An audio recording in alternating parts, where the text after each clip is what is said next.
오늘은 신약 성경의 제일 마지막 바로 전 성경인 유다서에 대해서 저는 오늘 설교 제목을 알고 믿는 믿음이라고 하는 제목을 적어 봤습니다. 알고 믿어야 된다라고 하는 얘기겠죠.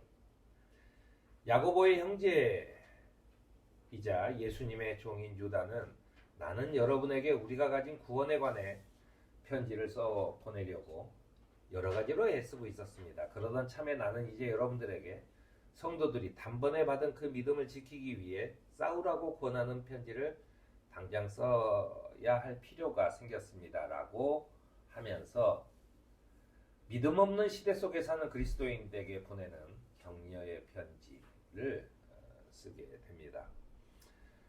유다는 먼저 믿음이 없는 사람들에 관한 이야기를 해요. 누가 믿음이 없는가라고 하는 얘기죠. 그들은 경건하지 못한 자들로서 우리 하나님의 은혜를 방종거리로 만들고 오직 한 분이신 지배자요 우리의 주님이신 예수 그리스도를 부인하는 자들이라 하며 믿음 없이 사는 삶은 부도덕한 생활을 하게 한다고 밝힙니다. 그것은 마치 소돔과 고모라의 그 주위의 성들도 그들과 마찬가지로 음란함에 빠져서 육체를 쫓았기 때문에 영원한 불의 형벌을 받는 사람들의 본보기가 되었다라고 하는 것처럼 마찬가지로 이 사람들도 꿈꾸면서 육체를 더럽히고 귀신 권위를 없인 여기며 영광스러운 존재를 모독하고 있다고 밝히면서 믿음 없는 삶은 그들의 생활이 방탕하게 될 것이라고 지적을 합니다. 우리가 흔히 어떤 조직에서 사람들을 통제하거나 리더십을 할 때 가장 쉬운 방법이 뭐냐면 우리라고 하는 개념을 만드는 겁니다. 우리는 한 팀이야, 우리는 하나야 라고 하는 거죠. 그 우리라는 개념을 만들기 위해서 제일 필요한 게 누구냐면 다른 사람이 있어야 되는 겁니다. 다른 사람이 없으면 우리라는 그 개념이 별로 생기질 않아요. 다른 사람에 관한 이야기를 계속 하는 거죠. 그게 리더십으로서는 가장 편한 일입니다. 저 팀들이 우리를 앞서가고 있다. 저 팀이 우리를 공격하려고 한다. 라고 하는 거죠. 인류의 권력의 역사라는 것은 계속 전쟁의 역사라고 이야기하는 것이 뭐냐면 저쪽에 있는 마을이 저쪽에 있는 나라가 우리를 언젠가는 공격할 것이다 라고 하는 우리 걸 다 뺏기고 우리는 죽을 거다 라고 하는 얘기들을 합니다. 그래서 우리가 어떤 삶을 살기 위해서 이런 것들이 필요하다라고 하는 이야기를 하는 사람은 별로 인기가 없고 쟤네들이 오늘 내일 아침 새벽에 갑자기 쳐들어올지도 모른다. 우리가 이제 단결해야 된다라고 얘기하는 사람들이 인기가 높게 마련인 거죠. 그러다 보니까 자꾸 그 남을 얘기해요. 남을 얘기하면서 자기의 어떤 존재 가치를 해요. 그 사람이 없으면 어떡하려고 그러지? 라고 하는 생각이 빠져들게 만듭니다. 제가 이 얘기를 드리는 이유는 오늘 유다가 우리에게 전해준 믿음 없는 사람들이라고 했을 때 여러분들의 머릿속에 생각이 어떤 생각이 드세요? 서울역이나 전철에서 믿지 않으면 예수 천당 불신 지옥. 그래서 니네는 믿지 않기 때문에 니네는 지옥 갈 거고 나는 천당을 갈 거다라고 얘기합니다. 그런데 오늘 유다가 얘기하는 믿음 없는 사람들은 예수를 알지 못하는 사람이 아니에요. 성경은 단 한 번도 예수 선민이 아닌 이스라엘 사람이 아닌 다른 민족 또는 예수 그리스도를 믿지 않는 사람에 대해서 언급한 적이 없습니다. 우리가 이웃을 사랑하라라고 했을 때도 그들에 대한 작게 보면 우리끼리 사랑하라는 얘기고 크게 보면 남을 위해서 봉사하라는 얘기예요.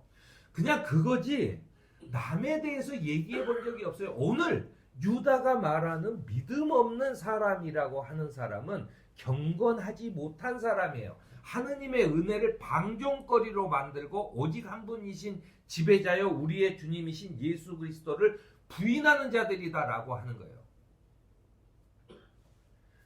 이게 정확하게 이 유다서의 1장 10절에는 뭐라고 나가냐면 이 사람들은, 그러니까 믿음이 없는 사람들은 누구냐면 무엇이든지 자기들이 깨닫지 못하는 것은 욕을 합니다. 이렇게 얘기해요. 자기가 깨닫지 못한 건 욕을 해요. 그들은 이성이 없는 짐승처럼 본능으로 아는 것, 바로 그 일에만 집중하고 그 일로 인해서 멸망할 자들입니다라고 하는 얘기죠. 이 사람들이 바로 교회 안에서 분열을 일으키는 자들이며 성령을 받지 않고 본능대로 사는 사람이다라고 얘기를 해요. 그러면서 거짓 교사들은 그리스도인들은 자기 원대로 살 수 있고 교회 안에서 자연적인 욕망을 드러내면서 은혜 안에 거할 수 있다고 가르치는 거예요. 즉 뭐냐면 이 사람들은 우리는 은혜를 받았어. 예수 그리스도는 우리에게 값없이, 우리의 대가 없이 자신의 죽으심으로 우리에게 은혜를 주었어. 그리고 나서 우리는 영원한 생명의 길에 들어섰어. 그러니 예수를 믿지 않는 저 무리들이 지옥에 가지 우리는 지옥에 가지 않아. 우리는 마음껏 살아도 돼. 라고 하는 거죠. 왜냐하면 우리는 구원받은 백성이고 우리는 은혜 받은 백성이니까. 우리 마음대로 살아도 돼. 라고 얘기하는 거예요.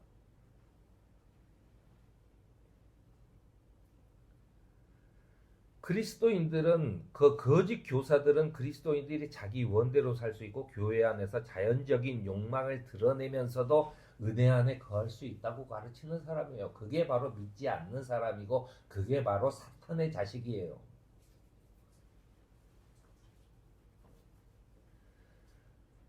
유다는 이 사람들에 대해서 이렇게 얘기합니다. 이 사람들은 함께 먹을 때 자기 배만 불리면서 겁없이 먹어대므로 여러분의 애찬을 망치는 암초입니다. 이 애찬을 망치는 자들이다라고 하는 것은, 애찬은 우리가 이제 지금의 성찬식을 가르칩니다. 예전에는 저녁 식사를 하면서 애찬을 했어요. 그래서 주님께서 주신 피와 살을 나누는, 그래서 저녁밥을 함께 먹으면서 그날 자기가 가졌던 자기가 생각했던 성경 구절의 어떤 오늘 몰두했던 내용들을 자기가 얘기하면서 서로 은혜를 나누는 그런 시간들이죠. 사도 바울도 그때 포도주를 자기 혼자 너무 많이 마셔서 취해서 잠을 자버리거나 엉뚱한 소리를 하거나 하면 안 된다라고 얘기를 해요. 유다도 마찬가지입니다. 함께 먹을 때 자기 먹을 것만 막 챙겨서 막 마구잡이로 먹어대요. 그래서 결국 다른 사람들로 저 사람은 왜 그래? 다른 사람 것도 뺏어 먹어요. 막 그러면서 그냥 먹어대는 거예요. 그러면서 적어도 저녁에 그 애찬의 순간, 함께 대화를 나누고 은혜를 나눠야 될 그 순간을 망쳐버린 사람, 바로 그 사람이 믿음 없는 사람. 그러면서 유다는, 이 사람들은 어떤 사람이냐면 바람에 밀려다니면서 공중에 떠다니지만 비를 내리지 않는 그런 헛껍데기 같은 구름이고, 가을이 돼도 열매 하나 없이 죽고 또 죽어서 뿌리채 뽑힌 나무들이고, 자기들의 수치를 거품처럼 뿜어올리는 그런 거친 바다 물결 같은 사람들이고, 길 잃고 떠드는 별들 같은 사람들이다라고 얘기를 합니다. 이들이 바로 주님의 공동체의 일을 망치는 자들에 대한 이야기를 하고 있는 겁니다. 교회 안에서 갖는 친교 활동에 위험을 초래하는 장애물들이라는 거예요. 유다는 이들의 행동은 그리스도의 행위가 아니라 교회 안에서 자기 주장대로 고집하는 자들이기 때문에 나타나는 것이고, 영원한 불의 형벌을 받아 사람들에게 본보기가 될 것이라고 하는 것이에요. 제가 언젠가 한번 얘기했던 것 같은데, 사회가 발달하고 이제 코로나나 이런 이 시대가 변하면서 교회를 다니는 수가 급격하게 줄어듭니다. 많이 줄어들고 있죠. 사회가 예전에 70년대 같이 이렇게 무조건 우리가 먹고 살아야 되는 거에 충실할 때는 그냥 십자가만 서 있으면 거기에 왕창 모였어요, 사람들이. 그런데 지금은 아닌 거죠. 왜냐면 이제 먹고 살만 하니까 그다지 그렇게 내가 절실함이 없는 거죠. 그런데 놀라운 것은 교회를 다니던 사람이 다른 종교로 변화되는 게 많은데, 저는 하나님을 믿었으니까 예를 들어 카톨릭으로 간다든가 아니면 동방정교회로 간다든가 뭐 이렇게 똑같이 하나님을 믿는, 차라리 무슬림으로 간다든가 뭐 그런 것이 아니고 불교로 가는 사람들이 꽤 많이 늘어요. 어떻게 하지? 물론 그 중에는 이제 새로운 종교를 한번 받아들이고 싶어서 그런 것도 있겠지만은, 제가 그거를 조용히 생각을 해보면 기독교에서 가르치는 게 말로만 예수님, 하느님 단어가 들어갔지, 교회에서 가르치는 게 불교 교리를 가르치고 있었던 거예요. 뭐냐면 내가 공덕을 쌓아서 내가 그 부처에게로 갈 수 있다는 것처럼, 교회에서도 헌금 더 많이 내는 사람, 뭐 좀 더 열심히 하는 사람, 그래서 뭐 누구는 저 사람은 뭐 일주일에 새벽 기도까지 포함해서 일주일에 10번을 교회를 다니고, 뭐 이 교회에서 뭐를 하고 하는 것을 자랑을 해요.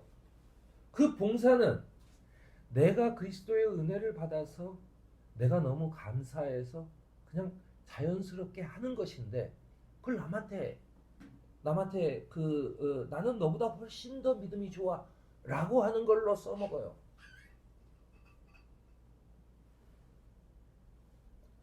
유다는 이렇게 얘기해요. 그 사람들의 머릿속에, 마음속에 자기가 구원에 대한 확신이 없기 때문에 자꾸만 그러는 거예요. 예수를 30년, 40년을 믿었어도 아직도 교회에 오면은 내 걱정이에요. 내가 지금 죽게 생겼습니다. 나는 뭐 차도 없고 집도 없고 막 그런 얘기를 해요. 그 30년이 되고 40년이 됐는데 신앙은 아기하고 똑같아요. 그 유치원 다니는 아기하고 똑같아서 뭐 맛있는 거 사줘, 뭐 사줘, 뭐 계속 얘기하는 거랑 똑같은 얘기죠.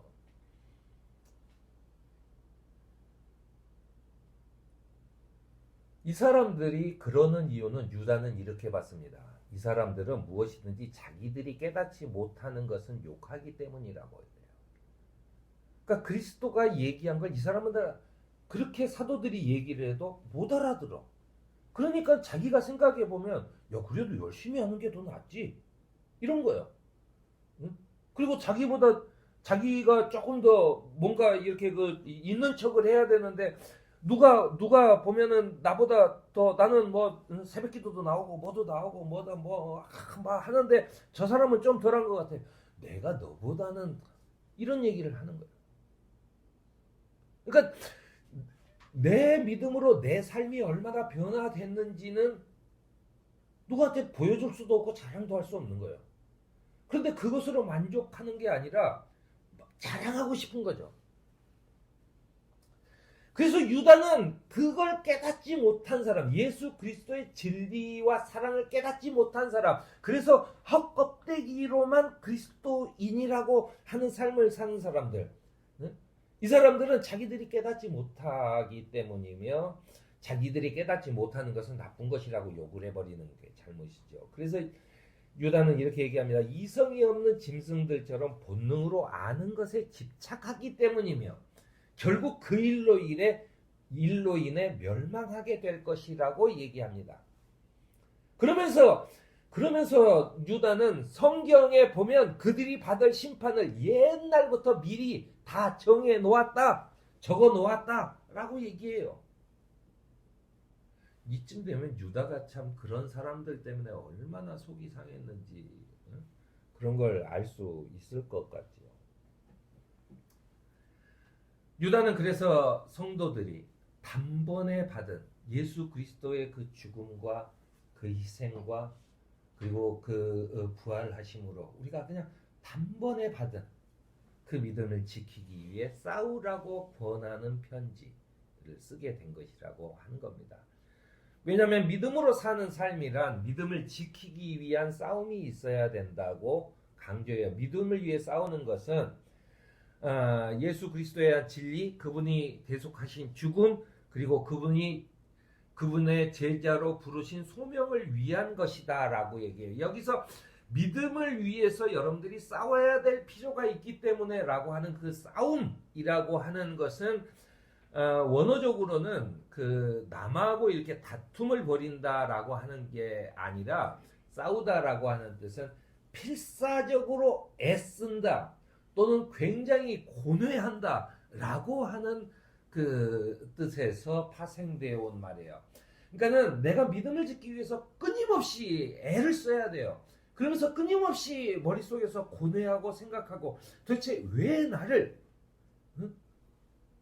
믿음을 갖게 하셨는가? 왜 나에게 이런 시련을 주고 계시는가라고 하는 거죠. 그것은 이 애쓰다라고 하는 말은 그래서 운동 경기에 임하는 선수들이 최상의 경기를 위해서 최선을 다하는 모습, 그러니까 훈련하다라고 하는 뜻의 원조적인 말 뜻이에요. 애쓰다라고 하는 것은. 그러니까는 내가 최선의 경기를 위해서 어떤 그 모습을 보여주기 위해서 끊임없이 나를 가다듬고 내가 운동을 게을리하지 않는 것처럼 그리스도의 진리를 지키기 위해서 그런 분투하는 모습을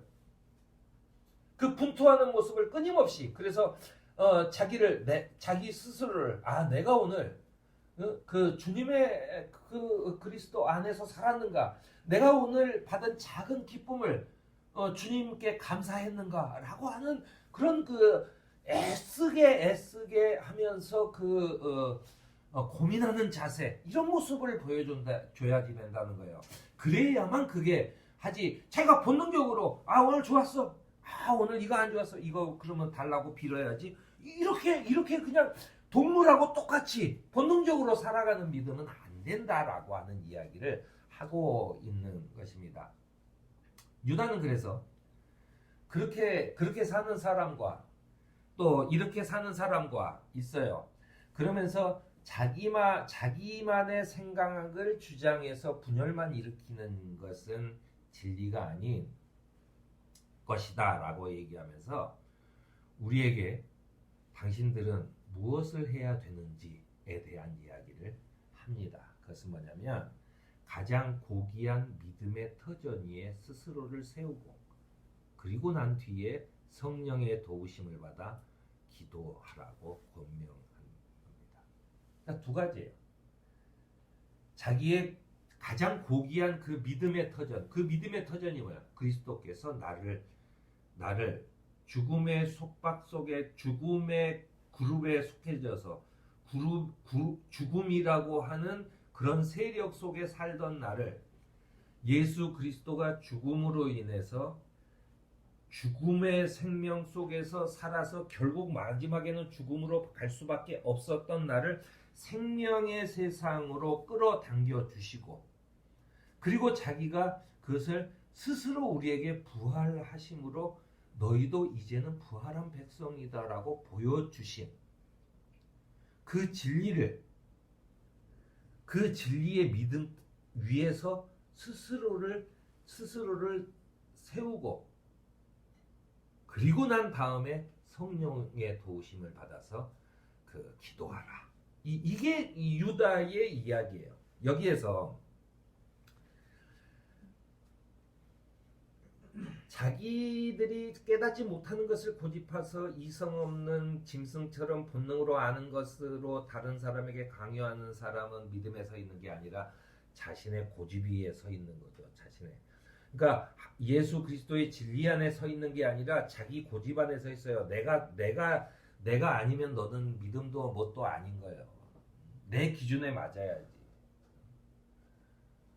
그래서 예전부터 방언을 못하면 그거 어떻게 믿음을 하는 사람이야? 이런 식의 얘기죠. 사도 바울은 방언을 못했어요. 그 당시에 전부 다 방언을 하고 예언을 할 때 사도 바울은 예언도 못하고 방언도 못했단 말이에요. 그러니까 항상 놀림을 받고 그리고 교회에서 배척을 당하고 그렇게 했죠. 하지만 그 자신의 고집 위에 서 있는 건 믿음이 아닙니다. 그건 자신의 고집이죠. 내가 이제 다음 주에 요한계시록이 끝나면 구원에 관한 설교를 제가 쭉 준비하고 있는데, 구원에 관한 설교도 마찬가지입니다. 내가 어디에 서 있느냐가 중요해요. 내가 어디에 서 있느냐. 내가 항상 내가 지금 주님의 진리 안에 서 있는지 아니면 내 고집과 내 계획 앞에 서 있는지에 대한 것을 자기 스스로가 계속 점검해야 돼요. 그리고 성경에 가장 거룩한 여러분의 믿음을 터로 삼아서 자기를 건축하고라고 하는 1장 20절의 말씀에서 자신을이라고 하는 표현은 영어 성경에 보면 원어도 마찬가지지만 그 단수형 oneself가 아니라 yourself, 그러니까 뭐냐면 복수형으로 써요. 그러니까 우리말로 번역을 정확하게 한다 그러면 그 가장 거룩한 여러분의 믿음을 터로 삼아서 자기들을 건축하고라고 해야 돼요. 그 말이 좀 이상하니까 이제 자기를 건축하고라고 돼 있는데 이 복수형으로 쓰여진 이유는 원서가 복수형으로 쓰여진 이유는 믿음의 터 위에서 서로들을 세우라는 얘기예요. 자기 혼자는 설 수 없다는 거예요.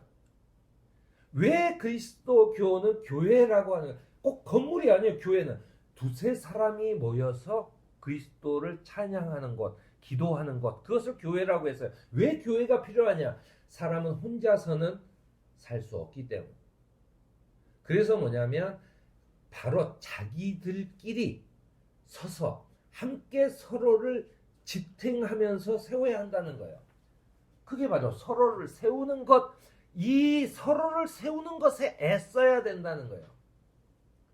너보단 내가 잘해 라고 얘기하는 게 아니라 우리가 서로 그리스도 앞에서 올바르게 쓰자라고 하는 걸 가져야 된다는 얘기죠. 믿음의 터전 위에서 서로를 세우는 것으로부터 건축이 되는 것. 그래서 유다는 이렇게 믿음을 위해 싸우라가며 성령의 도우심을 받아 기도하라고 얘기합니다.